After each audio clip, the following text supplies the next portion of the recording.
May 11th through Sunday, May 17th. And on Monday, May 11th and Tuesday, May 12th, the moon is in Pisces. So take some time for creativity and rest. And on Wednesday, May 13th, we will have Mercury sextile Jupiter. So don't force. Deadlines can make us feel pressured, but it will be more cost effective to get it right the first time.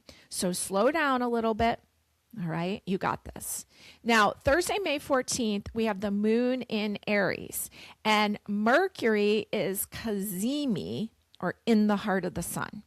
This is robust energy, and you will feel clear thinking for a few days. Take calculated risks, bluff your way, aim high, shoot far. Success is in the air. Now, when we take a peek at the mid-month chart here, on May 15th, we have 3 planets in Taurus, the sun, the moon, and Mercury. And remember, we're heading towards a new moon, so this is a good time for moon water. Now, if you need more info on moon water, there's another video on YouTube about it. Now, we're heading to the Taurus New Moon, and it's going to peak on the 16th at 4:01 p.m. Eastern Standard Time.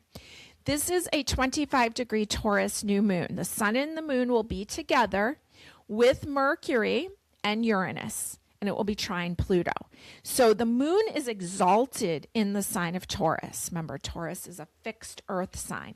Where Aries pushed in the season of spring, Taurus holds the energy, fertile, grounded energy available. So use it towards taking good care of yourself, your family, your friends, your business, and you might feel more at home in your body. Be aware of overindulgence. It's very easy to do as Taurus rules all the beautiful things in life like dessert and shopping. Okay, and on Monday, May 17th, the moon will be in Gemini, and Mercury, the planet of communication that rules Gemini, moves into its own sign of Gemini, and it gets very close to the moon, Venus, and Uranus. So we may be chock full of ideas, and you need to streamline these ideas for robust growth. So maybe choose 2 and focus on those. Now, I showed a picture of fluorite here in this photo, and I have a huge chunk of it right here on my desk too. Fluorite is great for concentration.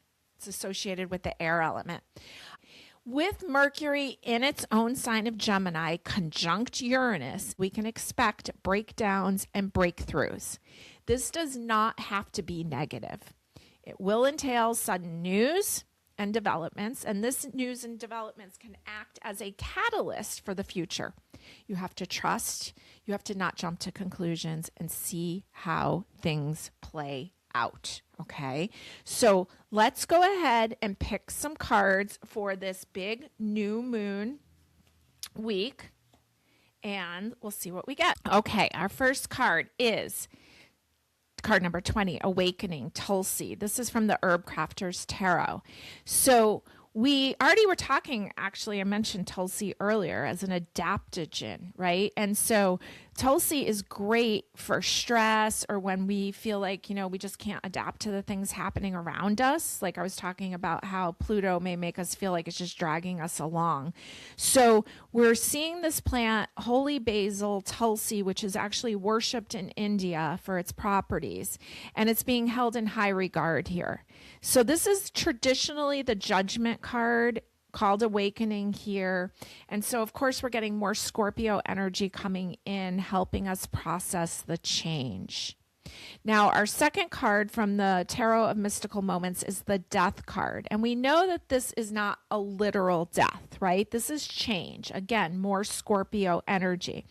What a beautiful version of the Death card. What a beautiful process of transformation. And so just giving us a little bit of encouragement to make whatever changes we need to make. Our third card is the Six of Cups, and it's so cute. And we see one toad giving another toad some flowers. And this kind of lightens the mood because this is a card of emotional availability, and usually it's about nostalgia, and sometimes it can be about looking at the past when we see that there's a need to move forward. All right. And our oracle card is the Wolf and Rosehip, Guardianship. All right, let's see what the book has to say about the Wolf and Rosehip, Guardianship. It says the wolf travels in a pack, protecting its family and community. Like the hound, the wolf signifies loyalty and commitment. Relatedly, the rosehip is a source of food, but also a symbol of love.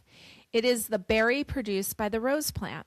Its combined associations with nourishment and affection make it an emblem of familial love and care. So you are called to be a mentor. Who among your pack might need your counsel? So who among your pack might need your counsel? Taking a leadership role in community activism is another way to lead like the wolf. Whom can I mentor? How can I be a leader in my community? Whom do I turn to for help? Okay. So we saw a lot of themes about us and other people. We see this as mentorship energy. We see helping others move through the change that we are also moving through, and just being emotionally available.